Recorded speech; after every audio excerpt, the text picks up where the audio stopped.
Hello good evening to all of you. कैसे हो dear students? I hope आप सभी लोग ठीक हो। गाइज आज की वीडियो बहुत ही ज़्यादा इंटरेस्टिंग होने वाली है क्योंकि आज की इस वीडियो में हम लोग साइंस के कुछ इंपॉर्टेंट क्वेश्चंस करेंगे और साथ ही साथ कुछ एक्स्ट्रा क्वेश्चंस भी मैं आप लोगों से पूछूंगा, तो आप सभी लोग को आंसर देना है प्रत्येक क्वेश्चंस का। तो चलिए गाइज आज की वीडियो स्टार्ट करते हैं, आज की क्लास स्टार्ट करते हैं।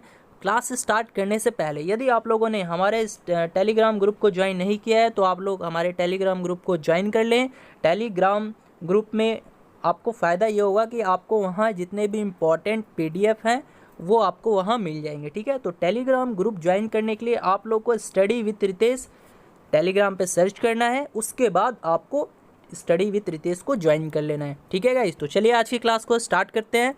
सभी स्टूडेंट लाइव आ जाइए। जो स्टूडेंट्स लाइव आ गए हैं आप लोग वीडियो आगे शेयर कर दीजिए अपने फ्रेंड के साथ ग्रुप में, ताकि वो लोग भी लाइव आ जाए और आज की क्लास को स्टार्ट किया जाए।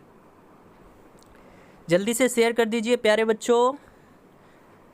तो चलिए आज की क्लास को स्टार्ट करते हैं। चलिए बताइएगा, पहला क्वेश्चन है guys, relates to the force applied between two electric charges, यानी दो विद्युत आवेशों के बीच लगने वाले बल से संबंधित है। बताइए किस चीज़ का नियम संबंधित है? फैराडे का नियम, ओम का नियम, कूलाम का नियम या एम्पियर का नियम? जल्दी से सभी विद्यार्थी आंसर करेंगे। दो विद्युत आवेशों के बीच लगने वाले बल वो किस चीज़ से संबंधित है? फैराडे के नियम से संबंधित है, ओम के नियम से संबंधित है, कूलाम के नियम से संबंधित है या फिर एम्पियर के नियम से संबंधित है? जल्दी से बताइए। वेरी गुड, यानी जिन भी विद्यार्थियों ने आंसर ऑप्शन सी दिया है वो सही है। तो याद रखिएगा, दो विद्युत आवेशों के बीच लगने वाले बल जो है वो कूलाम के नियम से संबंधित है। अब बेसिकली कूलाम का नियम कहता क्या है? देखिए, कूलाम का नियम कहता है कि समान प्रकार के आवेश एक दूसरे को प्रतिकर्षित करते हैं, वह विपरीत प्रकार के जो आवेश हैं वो क्या करते हैं? एक दूसरे को आकर्षित करते हैं। इस प्रकार दो आवेशों के मध्य एक बल जो है वो कार्य करता है, जिसे हम लोग वैद्युत बल के भी नाम से जानते हैं, ठीक है। चलिए इसको इंग्लिश में एक बार मैं समझा देता हूँ। देखिए होता क्या है, कूलाम का नियम क्या कहता है कि सिमिलर टाइप्स के जो चार्ज हैं वो एक दूसरे को रिपेल करते हैं और अपोजिट टाइप्स के जो चार्जेस हैं वो क्या करते हैं? एक दूसरे को अट्रैक्ट करते हैं। इस प्रकार फोर्स जो है उन दो चार्जों के बीच एक्ट करता है, कार्य करता है, जिसे हम लोग वैद्युत बल के नाम से यानी इलेक्ट्रिक फोर्स के नाम से जानते हैं, ठीक है। इलेक्ट्रिक फोर्स भी कहते हैं जिसको विद्युत बल भी कहते हैं। चलिए बढ़ते हैं नेक्स्ट क्वेश्चंस की तरफ। अच्छा, यहाँ से एक दो क्वेश्चंस मैं आप सभी से पूछना चाहता हूँ, तो बताइएगा विद्युत आवेश की इकाई क्या है? कभी कभी पूछ लिया जाता है, तो सभी बताएंगे विद्युत आवेश, है ना। विद्युत आवेश की इकाई क्या है? यानी the unit of electric charge. जल्दी से बताइएगा, the unit of electric charge क्या होता है? The unit of electric charge यानी विद्युत आवेश की इकाई क्या होती है? वेरी गुड, क्या होती है जी? कूलाम्ब होती है, ठीक है, याद रखना कूलाम्ब, ठीक है। चलिए अब ये भी एक कभी कभी पूछ लिया जाता है आपके एग्जाम्स में कि विद्युत विभवांतर का SI मात्रक क्या है? बताइए। तो विद्युत विभवांतर के बारे में भी पूछ लिया जाता है आपके एग्जाम्स में, तो जल्दी से बताइएगा। विद्युत विभवांतर यानी जिसको इलेक्ट्रिक पोटेंशियल कहते हैं, ठीक है, इलेक्ट्रिक पोटेंशियल, इसका जो SI मात्रक है, SI यूनिट है, वो क्या है? इसको क्या कहते हैं? Electric potential. जल्दी से बताइएगा, विद्युत विभवांतर यानी इलेक्ट्रिक पोटेंशियल का SI मात्रक क्या होता है? वेरी गुड, क्या होता है जी? तो वोल्ट होता है, याद रखना वोल्ट, ठीक है। चलिए बढ़ते हैं नेक्स्ट क्वेश्चंस की तरफ। चलिए बताइएगा, सेकंड क्वेश्चन है, two such elements which have different numbers of electrons but have the same mass number are called.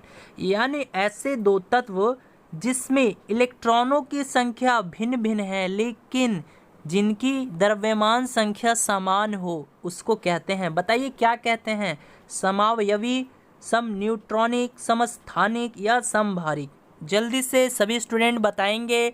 ऐसे दो तत्व जिसमें इलेक्ट्रॉन की संख्या डिफरेंट हो लेकिन द्रव्यमान संख्या यानी मास नंबर जो है वो सेम हो, उसको क्या कहेंगे? जल्दी से बताइए।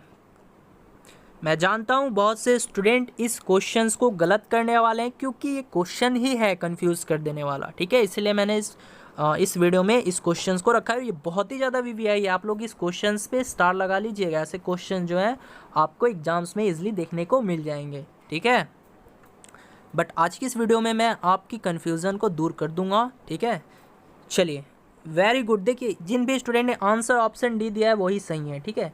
यानी समभारिक। देखिए, ऐसे दो तत्व जिसमें इलेक्ट्रॉन की संख्या डिफरेंट हो लेकिन मास नंबर जो है वो समान हो, उसको क्या कहेंगे? समभारिक कहेंगे। कहने का मतलब क्या है इंग्लिश में? आइसोबार, है ना, आइसोबार, ठीक है। इस चीज़ को याद कर लेना, बहुत ही ज़्यादा वीवीआई है, आइसोबार, ठीक है। इसको कहते हैं इंग्लिश में, हिंदी में इसका नाम समभारिक है। अच्छा, इस क्वेश्चन में बहुत से स्टूडेंट ने आंसर ऑप्शन सी भी दिए होंगे, तो मैं आप लोगों को बता देना चाहता हूँ कि आप लोगों ने जो आंसर सी दिया है वो क्यों गलत है ना। तो देखिए, समस्थानिक, जिसको इंग्लिश में क्या कहते हैं? तो आइसोटॉप्स बोलते हैं, ठीक है। ये चीज़ पहले आप लोग याद कर लो, ठीक है। तो देखिए, ये होता क्या है? समस्थानिक कब होता है? यदि आपका क्वेश्चन ऐसे रहता, वह तत्व, है ना, वह तत्व जिनमें परमाणु संख्या समान हो लेकिन द्रव्यमान संख्या अलग अलग हो, उसको हम लोग क्या कहेंगे? समस्थानिक कहते हैं, यानी आइसोटॉप्स कहते हैं। कहने का मतलब क्या? परमाणु संख्या, है ना, तो एटॉमिक नंबर जो है वो क्या होगा? आपका सेम होगा। एटॉमिक नंबर, है ना, परमाणु संख्या जो है वो आपका क्या होगा? सेम होगा, है ना। लेकिन जो मास नंबर है ना गाइस, जो द्रव्यमान संख्या है वो क्या होगा? तो डिफरेंट होगा। मास नंबर जो है वो क्या होता है? डिफरेंट होता है। उसे ही हम लोग क्या कहते हैं? आइसोटॉप्स, यानी समस्थानिक कहते हैं, ठीक है। चलिए, नेक्स्ट क्वेश्चन देखिएगा। न्यूमेरिकल से, बहुत ही इजी न्यूमेरिकल है, ठीक है। आपको न्यूमेरिकल्स देखकर घबराने की बात नहीं है, क्योंकि मैं आपको प्रत्येक न्यूमेरिकल्स बिल्कुल बेसिक से करवाता हूँ, ठीक है। मैं मानकर ये चलता हूँ कि आप लोग को कुछ भी नहीं आता है न्यूमेरिकल्स का, आपको एन तक नहीं पता है, ठीक है। तो मैं उसी पॉइंट ऑफ व्यू से आपको प्रत्येक न्यूमेरिकल समझाता हूँ, तो आप लोग अच्छे से देखिएगा और अच्छे से समझने का कोशिश कीजिएगा, क्योंकि ये बहुत ही वीवीआई न्यूमेरिकल्स हैं। ये आपके प्रीवियस ईयर के ही न्यूमेरिकल्स हैं, ठीक है। आप लोग प्रीवियस ईयर सॉल्व किए होंगे, तब आप लोग को ऐसा क्वेश्चन जो है देखने को मिला होगा। चलिए, अब करते हैं क्या है, सवाल को पढ़ते हैं। सवाल है, a force of 10 newton takes up two second on a body of 5 kg located at a rest, है ना, and displace it by force, the work done by force. यानी कहने का मतलब 10 न्यूटन का कोई बल विराम में स्थित 5 kg के किसी पिंड पर 2 सेकंड तक लगता है और उसे बल द्वारा विस्थापित करता है, तो बल द्वारा किया गया कार्य निकाले। यानी आपको वर्क निकालना है ना। तो वर्क बराबर क्या होता है? आप सभी लोग को मालूम होना चाहिए। देखिए, वर्क जिसको हम लोग W से डिनोट करते हैं, तो वर्क बराबर क्या होता है? तो ये होता है F गुने S, यानी फोर्स इंटू डिस्प्लेसमेंट होता है ना, या डिस्टेंस भी कह सकते हो। एस मेरा क्या है? डिस्प्लेसमेंट या डिस्टेंस, कुछ भी कह सकते हो आप लोग।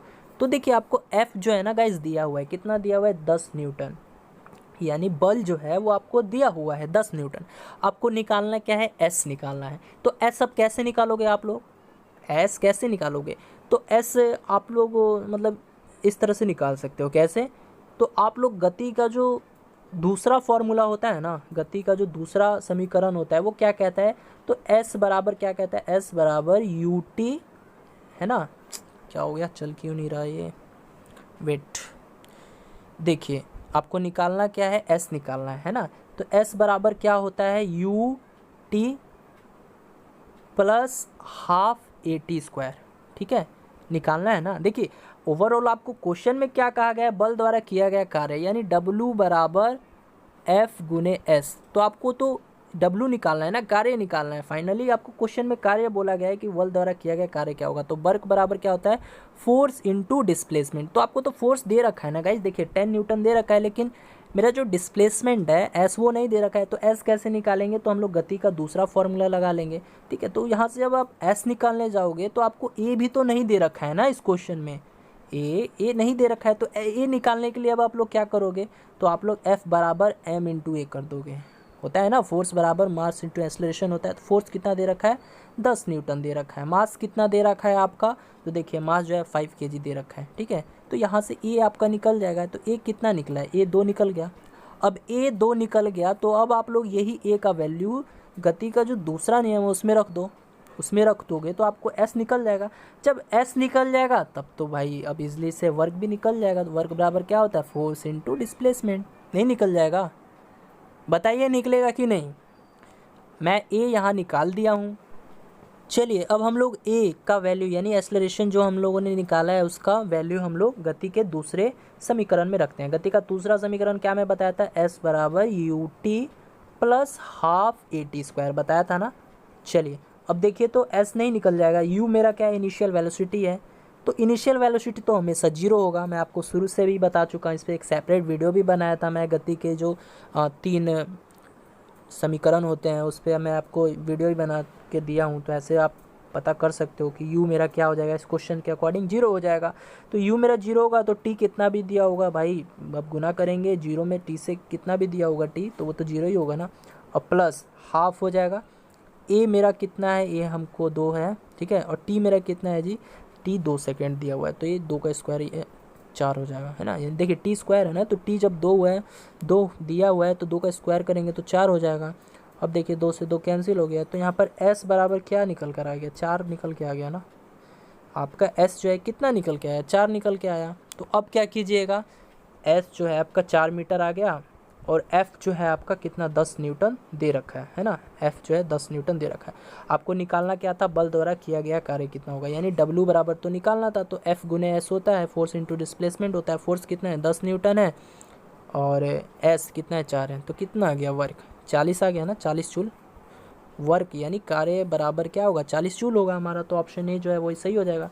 चलिए बताइए तो किस किस स्टूडेंट का ये आंसर सही था, किस किस स्टूडेंट ने आंसर ऑप्शन ए यानी 40 जूल दिया था, मुझे सभी बताएंगे। वेरी गुड, यानी यहाँ पर मोस्टली सभी स्टूडेंट का आंसर पहले से आ गया था, ठीक है। चलिए बहुत ही अच्छी बात है, बहुत अच्छा लगा मुझे। चलिए देखते हैं नेक्स्ट क्वेश्चन। चलिए देखिएगा नेक्स्ट क्वेश्चन है, न्यूमेरिकल से है, बहुत ही ज़्यादा इंपॉर्टेंट न्यूमेरिकल है ये लेकिन ईजी है ये, ठीक है। मैं जहाँ तक जानता हूँ तो ये न्यूमेरिकल सब स्टूडेंट से बन जाना चाहिए। यदि आप लोग मेरी वीडियो पहले से ही देखते आ रहे हो ना, तो ये न्यूमेरिकल आप लोग इजीली सॉल्व कर जाओगे, क्योंकि बहुत ही बेसिक न्यूमेरिकल है ये, ठीक है। अब देखिए बेसिक कैसे है, तो आइए अब इसको हम लोग सॉल्व करते हैं। तो देखिएगा क्वेश्चन है, an object of mass 2 kg was drop from A height, what will it's kinetic energy at the end of 2 second, है ना। और यहाँ पर जो एक्सेलरेशन ड्यू टू ग्रेविटी यानी जी का मान जो दिया हुआ है स्मॉल जी का, वो कितना दिया हुआ है 10 मीटर पर सेकेंड स्क्वायर लेना है, ठीक है आपको। यानी क्वेश्चंस को एक बार हिंदी में पढ़े हम लोग, तो क्वेश्चन है 2 kg द्रव्यमान की एक वस्तु को किसी ऊंचाई से गिराया गया, 2 सेकेंड के अंत में इसकी गतिज ऊर्जा क्या होगी, यानी काइनेटिक एनर्जी पूछा है आपसे। ये तो मैं शुरू से ही बताता आ रहा हूँ, काइनेटिक एनर्जी बराबर क्या होता है, हाफ mv² होता है ना। अब बताइए मास कितना दे रखा है जी, 2 kg दे रखा है ना आपको। चलिए तो मास को 2 kg रखिए, और वेलोसिटी ये तो नहीं दिया है। अब क्या कीजिएगा, बस फंस गए आप लोग। अब बताइए अब आप लोग क्या कीजिएगा, मैं जानना चाहता हूँ कि आप लोगों ने, ठीक है, आप लोग को काइनेटिक एनर्जी निकालना है, तो आप लोगों ने m तो दिया हुआ था लेकिन v नहीं दिया है, तो v निकालने के लिए अब आप लोग क्या कीजिएगा, बताइए v निकालने के लिए आप लोग क्या कीजिएगा। तो याद रखना, अब गति का पहला नियम लगने वाला है, क्या होता है, v बराबर u प्लस ए टी, ठीक है। लेकिन यहाँ पर a नहीं दिया हुआ है, आपको ध्यान से समझना है, a नहीं दिया हुआ है, यहाँ पर एक्सेलरेशन ड्यू टू ग्रेविटी यानी g दिया हुआ है, तो ये g कर लोगे आप लोग, ठीक है। क्योंकि देखिए अगर ऐसे क्वेश्चंस में a ना दे तो आपको g का वैल्यू जरूर दे देगा, यानी g का वैल्यू अगर नहीं देगा तो 9.8 ही लेना है, जैसा कि आप सभी लोग जानते हो। लेकिन यहाँ पर g बराबर हमको दे दिया है 10 मीटर पर सेकेंड स्क्वायर लेना है। तो चलिए अब v बराबर निकालते हैं, तो v बराबर यानी u क्या हो जाएगा, इनिशियल वेलोसिटी, शुरू से मैं बताता आ रहा हूँ, 0 हो जाएगा प्रारंभिक वेग, ठीक है। क्वेश्चन के अकॉर्डिंग पढ़िए क्वेश्चन क्या बोला है, 2 kg द्रव्यमान की एक वस्तु को किसी ऊंचाई से गिराया गया, यानी उसको किसी ऊंचाई से गिराया गया, कितने किलोग्राम की वस्तु थी वो, 2 kg की थी। तो जब उसको गिराया जाएगा ऊपर से, तो उसका प्रारंभिक वेग यानी इनिशियल वेलोसिटी वो तो 0 ही होगा ना। तो बस इसको 0 कर दो, u बराबर 0 हो गया। अब प्लस, ठीक है, अब g कितना दे रखा है, 10 दे रखा है, t कितना दे रखा है भाई, 2 सेकंड दे रखा है, तो 10 दूनी 20, यानी v बराबर मेरा कितना आ गया, 20 आ गया। बस इसको सॉल्व कर दो, तो 2 से 2 काट दोगे, तो काइनेटिक एनर्जी कितना आ जाएगा आपका यहाँ से, यानी 20 का स्क्वायर कर दोगे ना, क्योंकि देखिए हाफ mv² होता है, तो हाफ m कितना हम लोगों ने लिख दिया, 2 kg दे रखा था, v² यानी वेलोसिटी जो हम लोगों ने निकाला था 20, उसका स्क्वायर करना है ना, तो 20 गुने 20 कर दो, तो कितना आ जाएगा, 400 जूल नहीं आ जाएगा। सिंपल था कि नहीं ये क्वेश्चन, बताइए तो कौन कौन स्टूडेंट इस क्वेश्चन को बना लिए थे, जल्दी से बताइए। वेरी गुड, यानी काफ़ी स्टूडेंट ने ये क्वेश्चंस ऑलरेडी बना लिए हैं, है ना। बहुत ही अच्छा, बहुत ही अच्छी बात है। चलिए, तो 400 जूल जो है इस क्वेश्चन का आंसर हो जाएगा। बढ़ते हैं नेक्स्ट क्वेश्चन की तरफ। चलिए बताइएगा, नेक्स्ट क्वेश्चन है the edible part of tomato is, यानी टमाटर का खाने योग्य भाग है। बताइए तो कौन सा भाग जो है वो खाने योग्य होता है। पहला ऑप्शन है एंडोकार्प, दूसरा ऑप्शन है बहुबीजीय फल, तीसरा ऑप्शन है एक बीजीय फल, चौथा ऑप्शन है संपूर्ण फल। जल्दी से बताइएगा सभी स्टूडेंट, बहुत ही सिंपल क्वेश्चन है, सब स्टूडेंट का सही होना चाहिए क्वेश्चन। आई होप सभी लोग इसका करेक्ट आंसर दोगे, बहुत ही सिंपल है। वेरी गुड, यानी जिन भी विद्यार्थियों ने आंसर ऑप्शन डी दिया है संपूर्ण फल, वो सही है। ठीक है, तो देखिए टमाटर का जो खाने योग्य भाग होता है वो संपूर्ण ही होता है ना। ऐसा तो नहीं है ना कि आप लोग थोड़ा खाते हो फिर फेंक देते हो, या ऊपर से छीलते हो फिर अंदर का हिस्सा खा लेते हो। संपूर्ण भाग ही खाते हो ना, वो क्या है, संपूर्ण फल है। ठीक है, तो टमाटर का खाने योग्य भाग जो है वो संपूर्ण फल होता है। ठीक है, और ये जो है ना किस कुल का पौधा है ये भी पूछ लेता है आपसे क्वेश्चन, इस तरह से पूछेगा टमाटर किस कुल का पौधा होता है।